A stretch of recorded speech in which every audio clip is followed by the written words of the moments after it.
আসসালামু আলাইকুম। আপনারা তো অনেকভাবেই পাকিস্তানি মুরগি রান্না করে খেয়েছেন। কেউ কি লাউ দিয়ে পাকিস্তানি মুরগির ঝোল খেয়েছেন? না খেলে পুরোটা ভিডিও আপনারা শেষ পর্যন্ত দেখার অনুরোধ জানাচ্ছি। বাই দ্য ওয়ে, আমি শেফ বিউটি, আপনারা দেখছেন বিউটি কিচেন হোম। এখানে এই তো আমি এখন চলেন দেখে আসা যাক। এখানে আমি একটা লাউ, আস্ত লাউ কেটে একদম পরিষ্কার করে নিচ্ছি। আমি একদম সহজে, একদম ঘরোয়া পদ্ধতিতে ঘরের মসলা দিয়ে আপনারা এই রান্নাটা একদম শেষ করে ফেলবেন।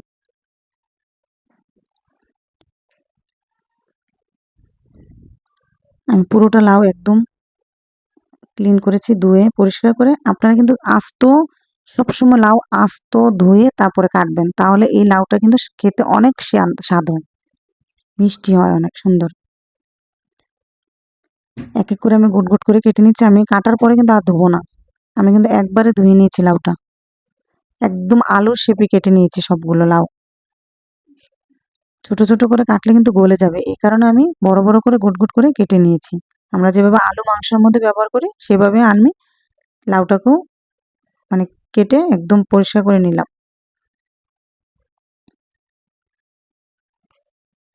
পুরোটা লাউ কাটা হয়ে গেছে। এখানে আমার মুরগি সবকিছু, আমার এভরিথিং যা যা লাগবে আমি এখানে প্রসেসিং করে নিয়ে নিয়েছি।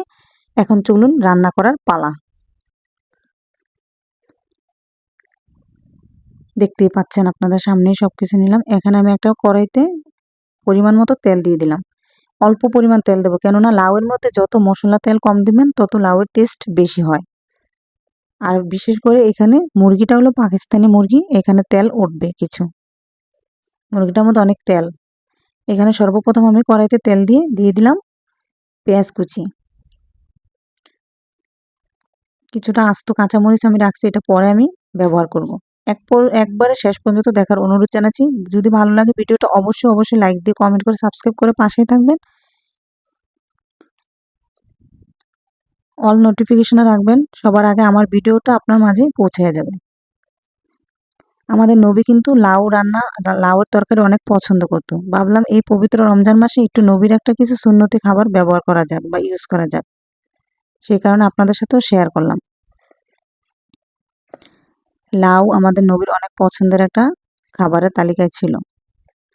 এখানে আমি আস্ত ২-৩টা মসলা দিয়ে ইউজ করছি, একটু তেজপাতা, ২-১টা এলাচ, দারচিনি, আর কিছু না। আমার নিজের হাতে শাহি মসলা করা আছে, সেটা আমি এখানে ব্যবহার করব, এই কারণে আমি মসলা অ্যাড করি না। এখানে আদা রসুন পেস্ট একসাথে, আদা রসুন পেস্ট তিন চামচ পরিমাণ আমি এখানে ইউজ করেছি।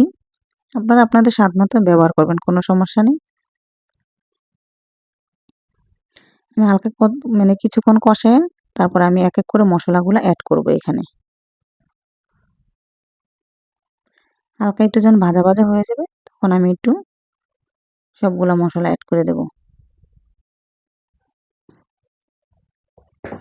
অল্প পরিমাণে একটু পানি ইউজ করব, তারপর আমি মরিচের গুঁড়া, হলুদের গুঁড়া সবকিছু ব্যবহার করব, নয়তো পুড়ে যাবে মশলাটা। এভাবে রান্না করলে কিন্তু খাবারের টেস্ট বাড়ে। অনেকে তেলের মধ্যে কিন্তু হলুদ লবণ মরিচের গুঁড়া ছাড়ে, ওইগুলা কিন্তু আসলে খাবার মশলা পুড়ে যায়, খাবারের টেস্টও খারাপ হয়ে যায়। এখানে আমি মরিচ পরিমাণ মতো ব্যবহার করব, অতিরিক্ত মরিচ ব্যবহার করবো না, কেননা লাউ তরকারির মধ্যে অল্প পরিমাণ মানে মরিচ ব্যবহার করতে হয়। এটা ২ চামচ পরিমাণ মরিচ অল্প আর একটু দিয়ে দিলাম, কেননা লাউ অনেকখানি তো, ওই কারণে। হলুদও আমি অল্প অ্যাড করব, হলুদও কিন্তু আপনার বেশি দিতে হয় না লাউয়ের মধ্যে, অল্প পরিমাণ অ্যাড করলাম, দেখতে পাচ্ছেন। তারপর লবণ পরিমাণ মতো দিয়ে দিলাম, ২ চামচের কাছাকাছি।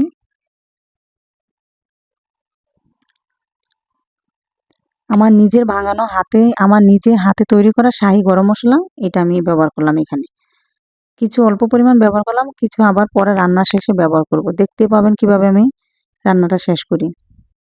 আমার নিজের হাতে তৈরি করা শাহি গরম মসলা, একদম গরু, খাসি, মুরগি, বিরিয়ানি, খিচুড়ি, এভরিথিং, সবকিছুতে, তিহারি, সবকিছুতেই ব্যবহার করা যায়।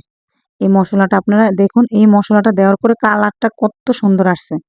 এখানে আমি মানে অন্তত না হইলেও আমি প্রায় ২০ প্রকারের মসলা এখানে অ্যাড করে আমি শাহি গরম মসলাটা বানাইছি। আপনারা যদি চান অবশ্যই আমার ইনবক্সে কমেন্ট করতে পারেন। আপনারা যদি নিতে চান আমি এটা হোম ডেলিভারি দেই। আপনারা চাইলে অবশ্যই আমার কমেন্ট বক্সে কমেন্ট করতে পারবেন। আর এই মসলার রেসিপিটা আপনারা দেখে আসতে পারেন কিভাবে আমি নিজের হাতে ঘরোয়া তো পদ্ধতিতে আমি তৈরি করি। এখানে মুরগির মাংসটা আমি অ্যাড করে দিলাম। মুরগির মাংসটা অ্যাড করে কিছুক্ষণ কষিয়ে নিচ্ছি। আমার শাহি মশলাটা কিন্তু আমার ভিডিওতে দেওয়া আছে, লিঙ্ক বড় লং ভিডিওতে আপনারা চাইলে দেখে আসতে পারেন। আমি কিছুক্ষণ মাংসটা কষানোর পরে দেখতে পাচ্ছেন কত সুন্দর একটা কালার চলে আসছে, আর সেই সুন্দর একটা ঘ্রাণও আসতেছিল। মনে হচ্ছিল যে একদম মানে মাংসটা একদম পারফেক্ট হয়ে গেছে, এত সুন্দর একটা ঘ্রাণ আসতেছিল। আর মশলার কালারটা দেখতে পাচ্ছেন, আমার নিজের হাতে বানানো সব মশলা এগুলা এখানে, হলুদ, মরিচ এবং শাহি গরম মশলা সবটাই। আমার একটা মশলা দিয়ে আপনি যত প্রকারের মাংস, এভরিথিং আপনার সব কিছু রান্না করতে পারবেন। আপনারা যারা যারা অর্ডার করবেন অবশ্যই আমার কমেন্ট বক্সে কমেন্ট করবেন।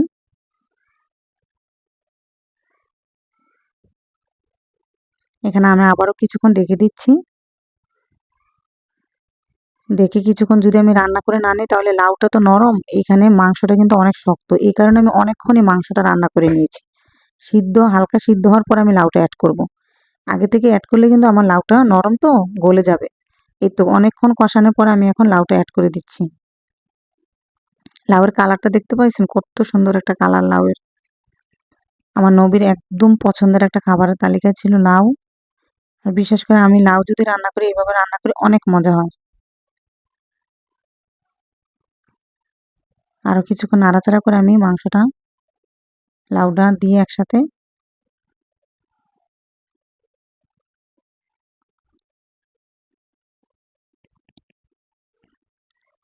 আমার হাতে বানানো মশলাটা যদি আপনারা নিতে চান অবশ্যই কমেন্ট বক্সে কমেন্ট করবেন। আর আমার ভিডিওটা শেষ পর্যন্ত দেখার অনুরোধ জানাচ্ছি। আর ভালো লাগলে লাইক দিয়ে সাবস্ক্রাইব করে পাশেই থাকবেন বন্ধুরা। অল নোটিফিকেশন রাখবেন সবাই।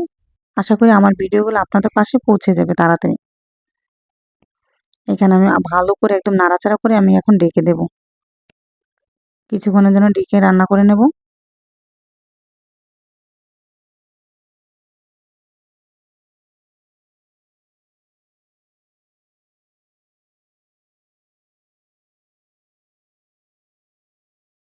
আবারও ডেকে দিয়ে বলক চলে আসার পর আমি এখন আবার নাড়াচাড়া করে দিচ্ছি।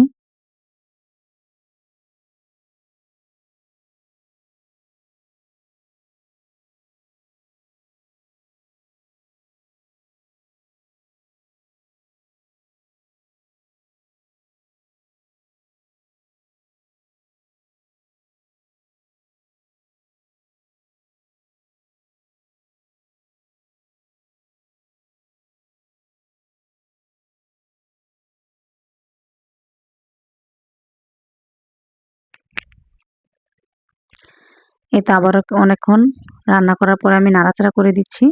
এখন আমি পানি অ্যাড করে দেব পরিমাণ মতো। আমি 2 গ্লাস 2.5 গ্লাস পরিমাণ পানি অ্যাড করে দিচ্ছি।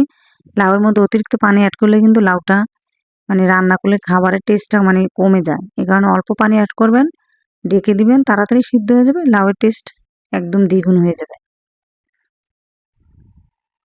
আমি নাড়াচাড়া করে সুন্দর করে ঢেকে দেব। আবারও 10 মিনিটের জন্য ঢেকে দিচ্ছি। 10 মিনিট পরে ফিরে আসলাম। দেখুন কত সুন্দর একটা কালার চলে আসছে লাউয়ের, একদম প্রায় সিদ্ধ হয়ে গেছে।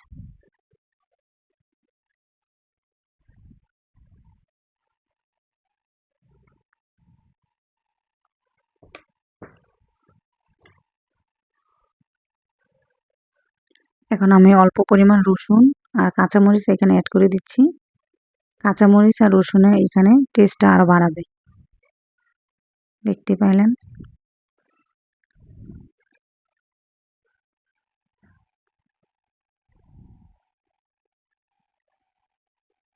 কাঁচামরিচ রসুনটা দেওয়ার পর আমি আরো কিছুক্ষণ রেখে দেবো 5 মিনিটের জন্য। তারপর রান্নাটা প্রায় হওয়ার কাছাকাছি। এই তো আমার রান্না প্রায় কাছাকাছি হয়ে গেছে।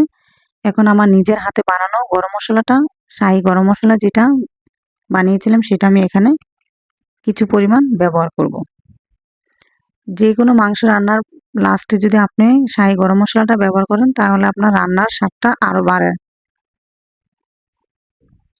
টেস্টটা বাড়ে। একদম লাউ আমার পারফেক্ট, দেখতে পেলেন সিদ্ধ হয়ে গেছে লাউটা। এখন আমি আমার হাতে বানানো গরম মশলাটা এখানে ব্যবহার করব। আমার গরম মশলার ভিডিও কিন্তু আপনার আমার ভিডিওর লিঙ্কে পেয়ে যাবেন, ভিডিওতে পেয়ে যাবেন, অবশ্যই দেখে আসবেন সবাই। লং ভিডিওতে আমার দেওয়া আছে। দেখতে পাচ্ছেন কত সুন্দর একটা কালার আমার। একদম 2 কৌটা পরিমাণ আমি বানিয়েছি মসলা। এটা সারা বৎসর আপনি একটানা খেতে পারবেন, একটু নষ্ট হবে না। খুব সুন্দর স্বাদ হয় এটা দিয়ে রান্না করলে। যেকোনো মাংস আপনি বিরিয়ানি, তিহারি, খিচুড়ি, খাসির মাংস, গরুর মাংস, মুরগির মাংস সবকিছুতেই ব্যবহার করতে পারবেন এটা। আশা করি আমার ভিডিওটা অবশ্যই ভালো লাগবে আপনাদের। ভালো লাগলে লাইক দিয়ে কমেন্ট করে সাবস্ক্রাইব করে পাশে থাকবেন বন্ধুরা। আল্লাহ হাফেজ। আসসালামু আলাইকুম। সবাই ভালো থাকবেন। আমাদের জন্য দোয়া করবেন ইনশাআল্লাহ।